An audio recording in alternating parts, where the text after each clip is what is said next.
Hello welcome back to study guide. ഇന്നത്തെ വീഡിയോയിൽ നമ്മൾ ഡിസ്കസ് ചെയ്യാൻ പോകുന്നത് സിൽവിയ പ്ലാത്ത് എഴുതിയ മിറർ എന്ന പോയത്തിൻ്റെ സമ്മറിയാണ്. ആദ്യം നമുക്ക് സിൽവിയ പ്ലാത്തിനെ കുറിച്ച് നോക്കാം. സിൽവിയ പ്ലാത്ത് ഒരു അമേരിക്കൻ കവിയും നോവലിസ്റ്റും ചെറുകഥാകൃത്തുമായിരുന്നു. കുമ്പസാര കവിതകളുടെ വിഭാഗത്തെ മുന്നോട്ട് നയിച്ചതിൻ്റെ ബഹുമതി അവർക്കാണ്. The Colossus and Other Poems, Ariel, പിന്നെ അവരുടെ സെമി ഓട്ടോബയോഗ്രഫിക്കൽ നോവലായ ദി ബെൽജാർ എന്നിവയിലൂടെയാണ് അവർ ഏറ്റവും കൂടുതൽ അറിയപ്പെടുന്നത്. 1963 അവർ മരണപ്പെട്ടു. 20-ാം നൂറ്റാണ്ടിലെ ഏറ്റവും അറിയപ്പെടുന്ന കവികളിൽ ഒരാളാണ് അവർ. 1981 പ്രസിദ്ധീകരിച്ച ദി കളക്ഷൻ ഓഫ് പോയംസ് എന്ന കൃതിക്ക് 1982 കവിതയ്ക്കുള്ള പുലിറ്റ്സർ സമ്മാനം മരണാന്തരം അവർക്കാണ് ലഭിച്ചത്. അവരുടെ മരണത്തിന് ഏകദേശം 20 വർഷങ്ങൾക്ക് ശേഷമാണ് അത് ലഭിച്ചത്. സിൽവിയ പ്ലാത്തിൻ്റെ മിറർ എന്ന കവിത സത്യവും പ്രായമേറുന്നതിൻ്റെ യാഥാർത്ഥ്യവും എന്ന വിഷയത്തെ ആസ്പദമാക്കിയാണ് എഴുതിയിരിക്കുന്നത്. ഈ കവിതയിലെ സ്പീക്കർ ഒരു കണ്ണാടിയാണ്. കണ്ണാടി യാഥാർത്ഥ്യത്തെ അതേപടി കാണിക്കുന്ന പ്രതീകമാണ്. ഈ കവിതയിൽ ഒരു സ്ത്രീ കണ്ണാടിയിൽ നോക്കി തൻ്റെ യഥാർത്ഥ രൂപം കണ്ടെത്താൻ ശ്രമിക്കുന്നു. പക്ഷേ പ്രായം കൂടുന്നതും യൗവനം നഷ്ടപ്പെടുന്നതും അവൾക്ക് വേദനയാവുന്നു. അതിനാൽ അവൾ മെഴുകുതിരിയിലേക്കും ചന്ദ്രനിലേക്കും തിരിയുന്നു. കാരണം അവ സത്യം മറയ്ക്കുന്ന കള്ളങ്ങളാണ്. ഈ കവിത മനുഷ്യർ സത്യം നേരിടാൻ ഭയപ്പെടുന്നതും കാലം കൊണ്ടുവരുന്ന മാറ്റങ്ങൾ സ്വീകരിക്കാൻ ബുദ്ധിമുട്ടുന്നതും കാണിക്കുന്നു. ഇനി നമുക്ക് പോയത്തിൻ്റെ സമ്മറിയിലേക്ക് കടക്കാം. ഫസ്റ്റ് ആൻസറിലെ ആദ്യത്തെ 5 ലൈനുകളുടെ സമ്മറിയാണ് ആദ്യം ഡിസ്കസ് ചെയ്യാൻ പോകുന്നത്. I am silver and exact. I have no preconceptions. Whatever I see I swallow immediately, just as it is, unmisted by love or dislike. I am not cruel, only truthful. The eye of a little god, four cornered. ഇവിടെ the mirror introduces itself as silver and exact, meaning it is perfectly clear and honest, and it has no feelings, opinions or emotions. It reflects everything exactly as it is. It does not change what it sees with love, hate or sympathy. It calls itself the eye of a little god, showing that it has the power to reveal the truth without judgment. ഈ വരികളിൽ കണ്ണാടി തന്നെ silver and exact എന്നാണ് പരിചയപ്പെടുത്തുന്നത്. അതായത് അത് സത്യസന്ധവും കൃത്യവുമാണ് എന്നാണ് പറയുന്നത്. അതിന് മുൻവിധികളോ വികാരങ്ങളോ ഇല്ല. അത് കാണുന്നതെല്ലാം അതേപടി തിരിച്ചു നൽകുന്നു അല്ലെങ്കിൽ തിരിച്ചു തരുന്നു. സ്നേഹമോ വെറുപ്പോ അതിനെ ബാധിക്കുന്നില്ല. അതേപോലെ തന്നെ അത് ക്രൂരമല്ല, സത്യസന്ധമാണ് എന്നാണ് കണ്ണാടി പറയുന്നത്. ഇവിടെ കണ്ണാടി തന്നെ എ ലിറ്റിൽ ഗോഡ് എന്ന് വിശേഷിപ്പിക്കുന്നുണ്ട്. അങ്ങനെ പറയുന്നതിലൂടെ സത്യം വെളിപ്പെടുത്തുന്ന ശക്തി അതിനുണ്ട് എന്നാണ് ഉദ്ദേശിക്കുന്നത്. കാരണം കണ്ണാടിയിൽ എന്ത് കാണുന്നുവോ അത് ഒരു മാറ്റവുമില്ലാതെ സത്യസന്ധമായി അത് നമുക്ക് തിരിച്ചു നൽകുന്നു, അത് റിഫ്ലക്റ്റ് ചെയ്യുന്നുണ്ട്. അപ്പം അതിനാണ് ഇവിടെ പറയുന്നത് സത്യം വെളിപ്പെടുത്തുന്ന ശക്തി അതിന് ഉണ്ട് എന്ന്.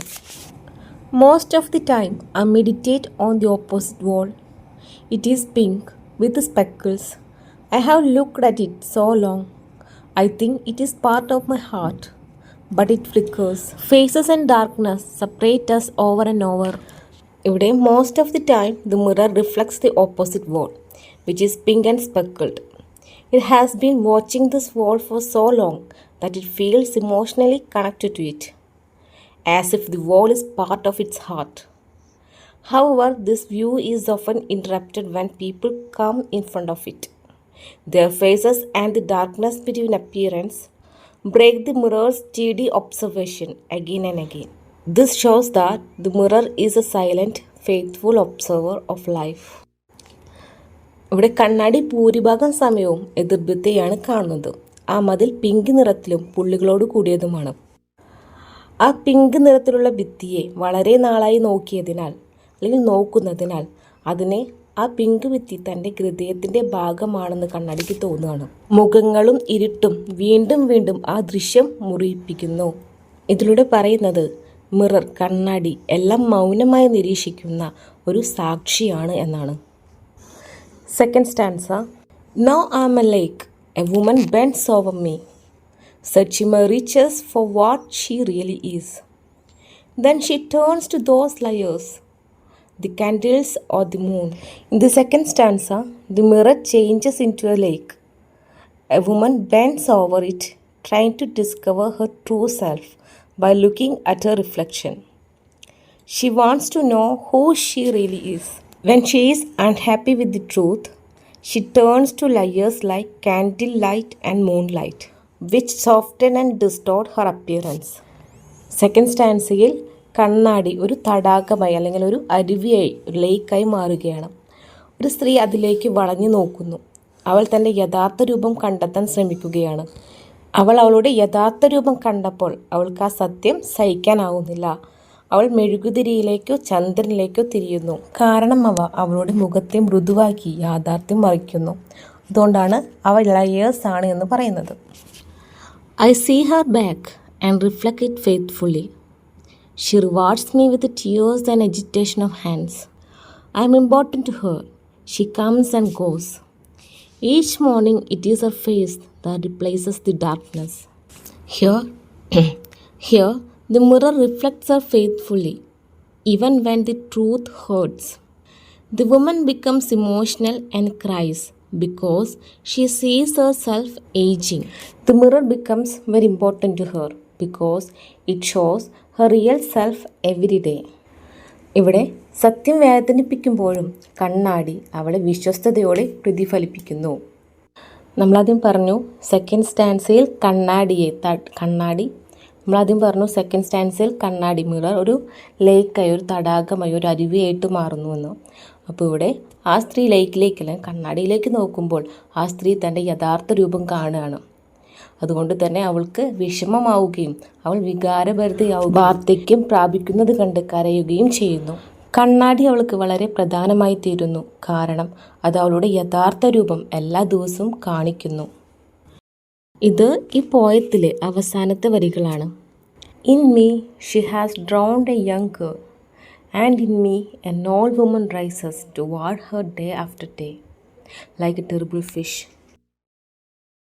The final lines are powerful. In the mirror, her young self has drowned, and an old woman rises daily like a terrible fish. This image suggests fear, aging, and the loss of youth. It shows how time changes people and how the truth of aging is hard to accept. ഈ അവസാനത്തെ വരികൾ വളരെ powerful ആയിട്ടുള്ള വരികളാണ്. ഇതിൽ പറയുന്നത് കണ്ണാടിയിൽ അവളുടെ യുവത്വം മുങ്ങിപ്പോയെന്നും ഒരു വൃദ്ധ അല്ലെങ്കിൽ ഒരു വയോധികയായ സ്ത്രീ ഒരു ഭയാനക മത്സ്യം പോലെ ദിവസവും ഉയർന്നു വരുന്നു എന്നാണ്. ഈ ചിത്രം ഭയം, വാർദ്ധക്യം, യൗവനത്തിൻ്റെ നഷ്ടം എന്നിവയെ സൂചിപ്പിക്കുന്നു. കാലം ആളുകളെ എങ്ങനെ മാറ്റുന്നുവെന്നും വാർദ്ധക്യത്തിൻ്റെ സത്യം അംഗീകരിക്കാൻ പ്രയാസമാണെന്നും ഇത് കാണിക്കുന്നു.